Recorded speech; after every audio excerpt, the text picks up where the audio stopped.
नाम कुमारी नानका चढ़ी रहे दिन रात। नाम कुमारी नानका चढ़ी रहे दिन, ओ नाम कुमारी नानका चढ़ी रहे दिन रात। नाम कुमारी नाम कुमारी नानका चढ़ी रहे दिन रात। नाम कुमारी नानका चढ़ी रहे दिन रात। ओ नाम कुमारी नानका चढ़ी रहे दिन रात। नाम कुमारी नानका चढ़ी रहे दिन रात। नाम कुमारी नानका चढ़ी रहे दिन रात। नाम कुमारी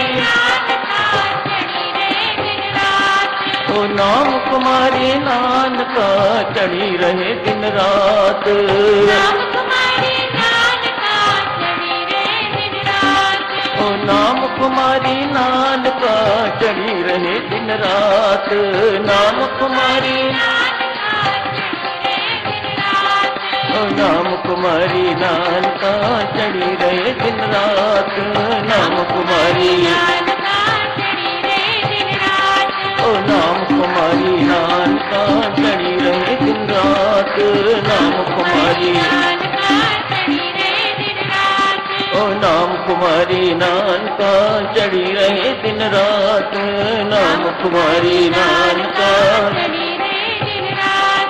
नाम कुमारी नानका चढ़ी रहे दिन रात। नाम कुमारी नानका चढ़ी रहे दिन रात। ओ नाम कुमारी नानका चढ़ी रहे दिन रात। नाम कुमारी नानका चढ़ी रहे दिन रात। ओ नाम कुमारी नानका चढ़ी रहे दिन रात। नाम कुमारी नानका चढ़ी रहे दिन रात। ओ नाम कुमारी नानका चढ़ी रहे दिन रात। नाम कुमारी नानका चढ़ी रहे ओ नाम कुमारी नानका चढ़ी रहे दिन रात। नाम कुमारी नानका चढ़ी रहे दिन रात। ओ नाम कुमारी नानका चढ़ी रहे दिन रात। नाम कुमारी नानका चढ़ी रहे दिन रात। ओ नाम कुमारी नानका चढ़ी रहे दिन रात। नाम कुमारी नानका चढ़ी रहे दिन रात। ओ नाम कुमारी नानका चढ़ी रहे दिन रात। ओ नाम कुमारी नानका चढ़ी रहे दिन रात। नाम कुमारी ओ नाम कुमारी नानका चढ़ी रहे दिन रात। नाम कुमारी नानका चढ़ी रहे दिन रात। ओ नाम कुमारी नानका चढ़ी रहे दिन रात। ओ नाम कुमारी नानका चढ़ी रहे दिन रात। ओ नाम कुमारी नानका चढ़ी रहे दिन रात। नाम कुमारी नानका चढ़ी रहे दिन रात। ओ नाम कुमारी नानका चढ़ी रहे दिन रात। नाम कुमारी नानका चढ़ी रहे दिन रात। ओ नाम कुमारी नानका चढ़ी रहे दिन रात। ओ नाम कुमारी नानका चढ़ी रहे दिन रात। नाम कुमारी नानका चढ़ी रहे दिन रात। कोटि कोटि प्रणाम है मेरी माता सज्जनों, आप सबके श्री चरणों में शंखवार चरण वंदना आप सबको स्वीकार हो। आज एक महान संत का, महान गुरु का प्रकाश दिवस है। महान नाम के उपासक सबके गुरु बाबा नानक का प्रकाश दिवस आज संसार भर में मनाया जा रहा है। मानो ऐसे महान गुरु जो सबके हैं, किसी विशेष एक के नहीं। यदि हम किसी एक विशेष के मानते हैं तो हम गुरु को बहुत छोटा बना देते हैं। ऐसे महान गुरु को छोटा बनाने की जरूरत नहीं। आप जितना मर्जी बनाओ वे छोटे हो नहीं सकते। उन्हें स्थान परमात्मा ने दिया हुआ है। वह बहुत सुरक्षित स्थान है। सबके गुरु बाबा नानक। आज जगह जगह आप सुन रहे हो, कीर्त करो, नाम जपो, वंड छको। मुख्य उपदेश, नानक नाम जहाज है चढ़े सूत्रे पार, नानक नाम चढ़ती कला तेरे पाने सरबत्ता भला। जगह जगह आप ये सुन भी रहे हो, समाचार पत्रों में पढ़ भी रहे हो, गुरुद्वारों में भी यही आवाजें सुनने को मिल रही हैं। थोड़ी चर्चा साथ चलो, इसी महान संत पर शुरू करते हैं। बाल्यावस्था में ही ऐसे थे, स्पष्ट है। पिछले जन्मों की कमाई साथ लेके आए हुए हैं। मानो परमेश्वर ने ही इन्हें गुरु बना के भेजा है। कोई तो होते हैं कि उनकी बाल्यावस्था, यौवनावस्था संतों महात्माओं जैसी नहीं होती। कालांतर में साधना होती है, परमेश्वर की कृपा होती है तो वे संत बन जाते हैं। वे अपने स्थान पर महान हैं। ये तो बने बनाए ही संत आए हैं। इन्हें इस जन्म में मेहनत कम करनी पड़ी, पिछले जन्मों की मेहनत कमाई सब इकट्ठी करके साथ लेते आए हैं। बाल्यावस्था है। आज चिड़ियां उड़ाने की कहीं नौकरी मिल गई, काम मिल गया।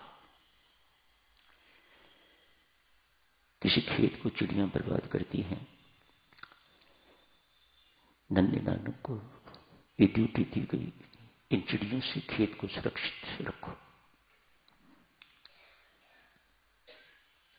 उस खेत के अन्नदाना ये चिड़ियां बर्बाद न करें, चुन के न ले जाएं।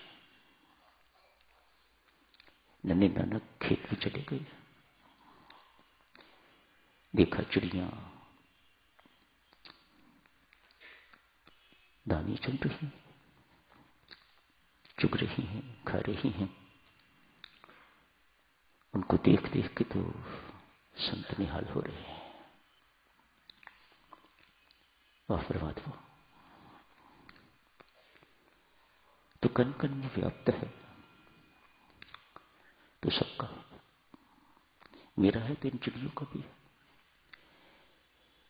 जिस किसान का खेत है उसका भी तू है, तो सबका पालनहार है। ये सारी सृष्टि तेरी है। इस सृष्टि की रचना, इसको पालना, ये तेरी ही जिम्मेदारी है। और तू वह कितने सुंदर ढंग से निभा रहा है। चिड़ियों को कितनी स्वतंत्रता दे रखी हुई है। चुगती जाओ, खाती जाओ, चुगती जाओ, खाती जाओ, पेट भरती जाओ। तुझे तो सबका ख्याल है। परमेश्वर की सर्वव्यापकता का प्रत्यक्ष बाबा नानक को बोध हो रहा है। परमेश्वर निहाल है देवी। मैं तो यूं कहूंगा, पिछले जन्मों की कमाई से इस संत पर परमात्मा बहुत निहाल है। स्वयं सब कुछ उनके लिए अरेंज करते हैं। कहते हैं अपनी सर्वव्यापकता सिद्ध करने के लिए वह निरंकार, वह परमेश्वर, वह परब्रह्म परमात्मा श्री राम, महान राम नाम के उपासक। बात की बातें परमात्मा जाने, लेकिन ये तो पक्के राम नाम के उपासक थे। महान उपासक, एकनिष्ठ उपासक, निराकार ब्रह्म के उपासक, उन्हीं को राम कह के पुकारते। अजन्मा है वह, अजर अमर अविनाशी परमात्मा के उपासक, जैसे आप सब लोग हो।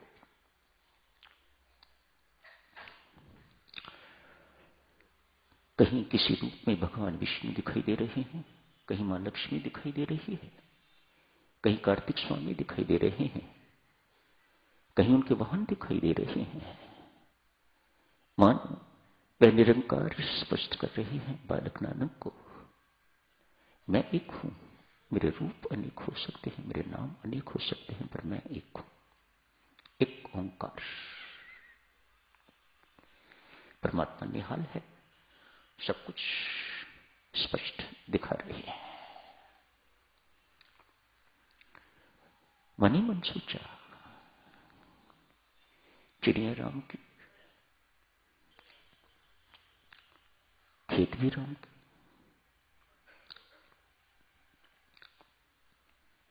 जगो चिड़ियो भर भर पेट, पेट भरो अपना। मैं कौन होता हूं मना करने वाला आपको? यदि परमात्मा आपको देने वाला है तो मैं बाधा डालने वाला कौन हूं? चुगो चिड़ियो भर भर पेट, चिड़िया राम के खेत, चुगो चिड़ियो भर भर पेट।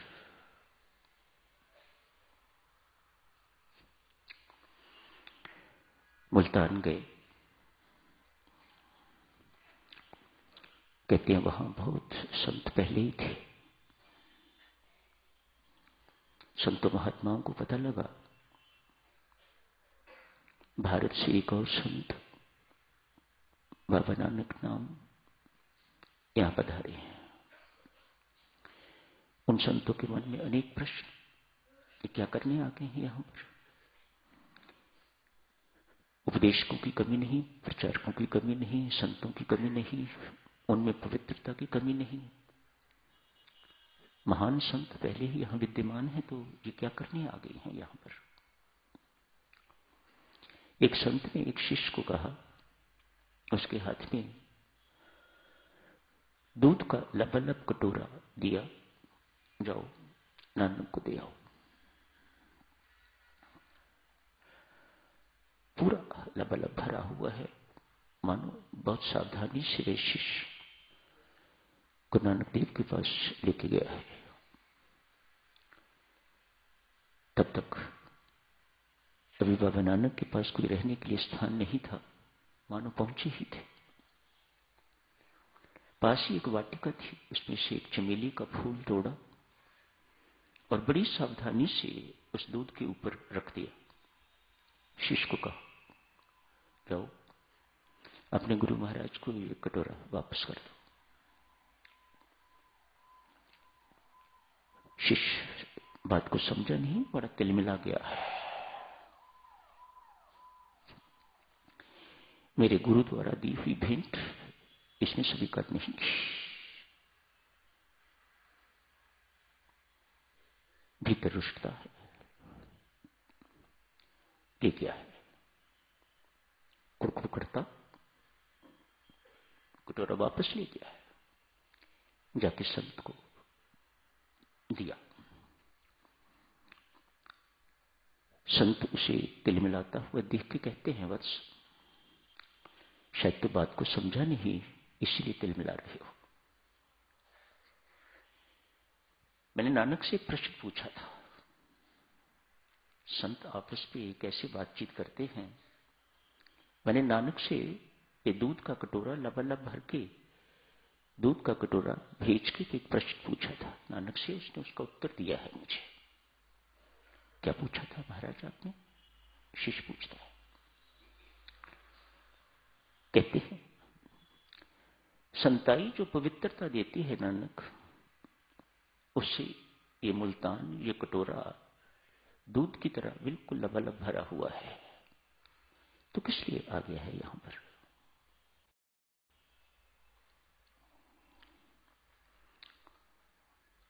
उन्होंने क्या उत्तर दिया? उन्होंने एक चमेली का फूल उसके ऊपर रख दिया। जिस प्रकार इस दूध के सौंदर्य को ये चमेली का फूल कम नहीं कर रहा, इसकी सुंदरता को और बढ़ा रहा है, वैसे ही मेरे आगमन से आपको कोई नुकसान नहीं होगा।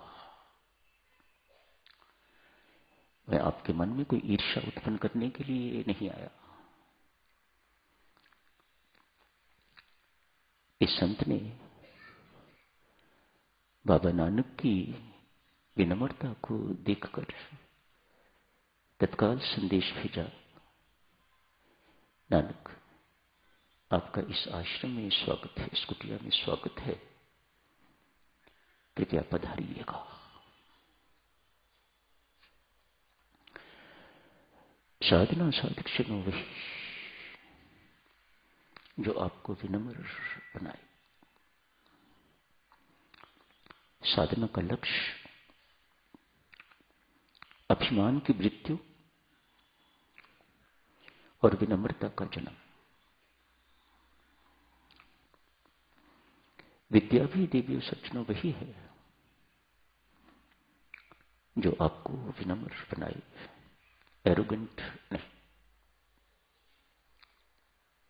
भौतिक विद्या तो ऐसी हो सकती है, मेडिकल एजुकेशन तो ऐसी हो सकती है जो आपको एरोगेंट बनाए, इंजीनियरिंग एजुकेशन तो ऐसी हो सकती है जो आपको एरोगेंट बनाए, लेकिन पराविद्या का लक्ष्य ये नहीं है, भक्ति का लक्ष्य ये नहीं है। ये आपको मेडिकल बुक्स में नहीं मिलेगी, इंजीनियरिंग की किताबों में नहीं मिलेगी। सत्संगति देती है, संत की संगति पराविद्या देती है, भक्ति का दान देती है, ज्ञान देती है, वैराग्य देती है, भगवत प्रेम देती है।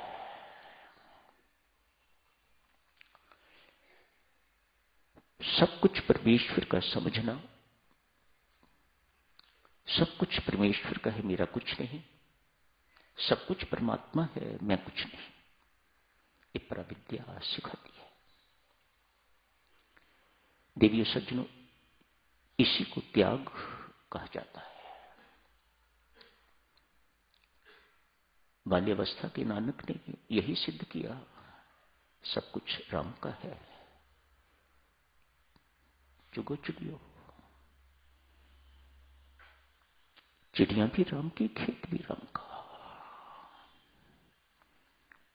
सब कुछ राम का है, बंदे का कुछ नहीं, मेरा कुछ नहीं, ये त्याग है। यहीं से त्याग की एक शाखा शुरू होती है।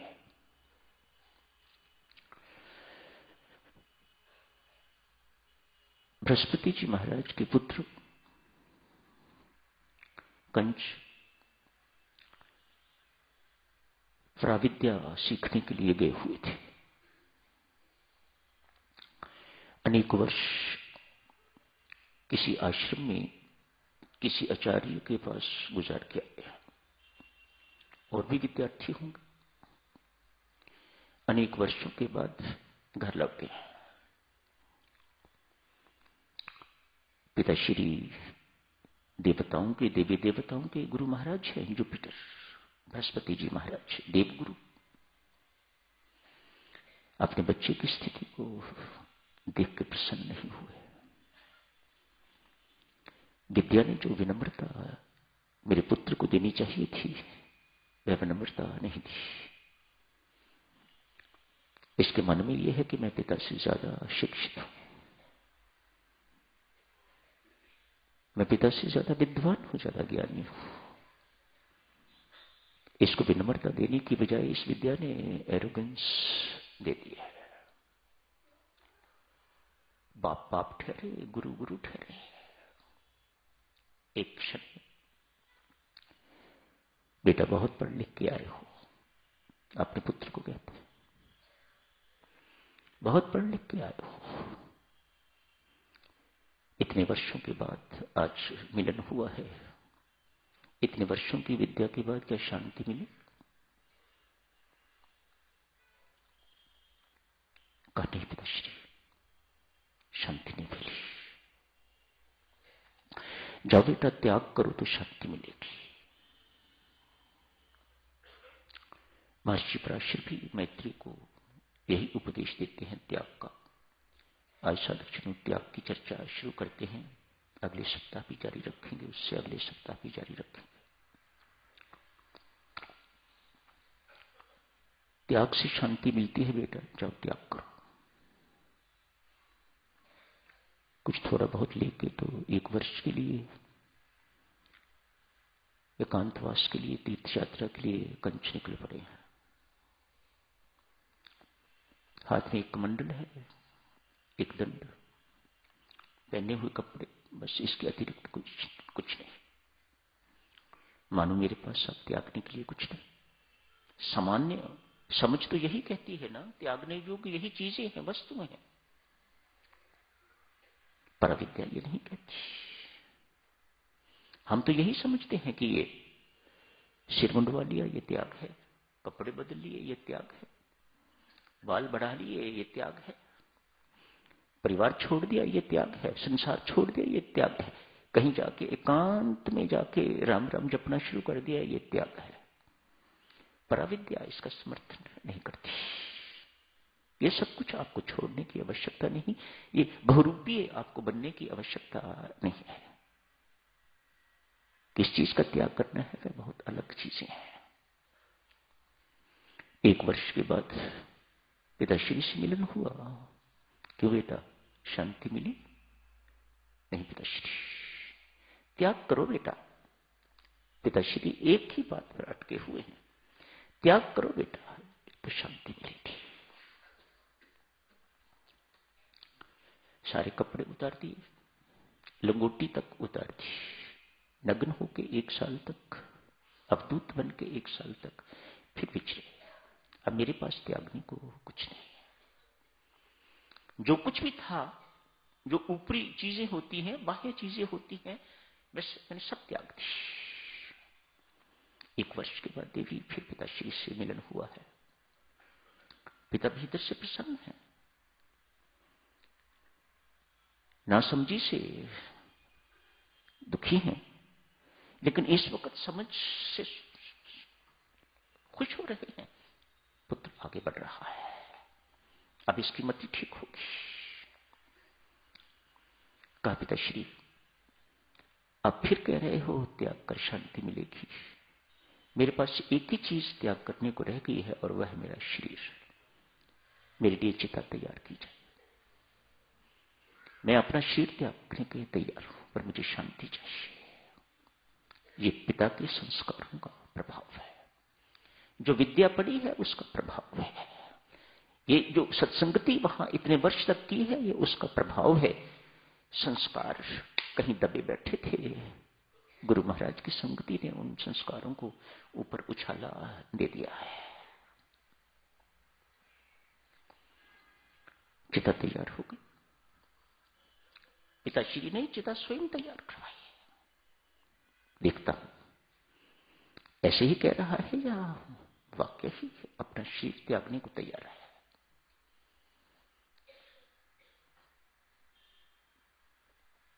जिस वक्त कंच बिल्कुल जलती आग में घुसने के लिए तैयार है, वहां पकड़ ली। बेटा आज शरीर त्याग रहे हो, तेरे अंदर जो वासना भरी है इसके कारण दूसरे शरीर की तैयारी हो रही है। दूसरा शरीर तुम्हें मिलकर रहेगा, ऐसे त्याग का क्या फायदा? बेटा ये त्याग नहीं है। कपड़ों का त्याग त्याग नहीं है, आभूषणों का त्याग त्याग नहीं है, ये सब्जी खानी मैंने बंद कर दी है, ये त्याग नहीं है। ये त्याग के बाह्य रूप हैं, इनको त्याग शास्त्र नहीं मानता। इनका अपना स्थान होगा, इनका अपना लाभ होगा, पर पूर्ण लाभ नहीं इन त्याग से मिलेगा। पूर्ण लाभ के लिए त्याग और है। अब मरने भी नहीं दे रहे, जीने भी नहीं दे रहे। पंच कहता है मैं मरने को तैयार हूं, अब मरने भी नहीं दे रहे मुझे, मेरी बांह पकड़ ली है। नहीं, तुम्हें जिंदा रहना है। क्यों? ये त्याग नहीं है। त्याग कर पुत्र, तुम्हें शांति मिलेगी। वह क्या है पिताश्री? गुरु बन के तो मुझे समझाइएगा, वह त्याग क्या है? जाप शुरू होने वाला है साधकजनों। आज यहीं समाप्त करने की इजाजत मांगता हूं आपसे।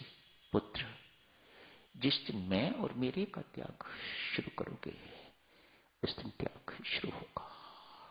मैं कुछ नहीं, सब कुछ तू है परमात्मा। मेरा कुछ नहीं, सब कुछ तेरा है परमात्मा। जब मैं और मेरा मिट के तू और तेरा रह जाएगा तो उस दिन समझ लेना तेरा त्याग अब पूर्णत्व की ओर बढ़ता जा रहा है। तो आज यहीं समाप्त करने की इजाजत दीजिएगा। अगले रविवार को इस चर्चा को और आगे जारी रखेंगे। अभी साधक जनों, जब शुरू हो जाएगा, जो साधक बैठना चाहिए जाप के लिए बैठें बड़े आराम से। जो उठना चाहिए, इनको किसी प्रकार की डिस्टरबेंस ना हो, बड़े आराम से चुपचाप उठते हुए बाहर निकल जाए।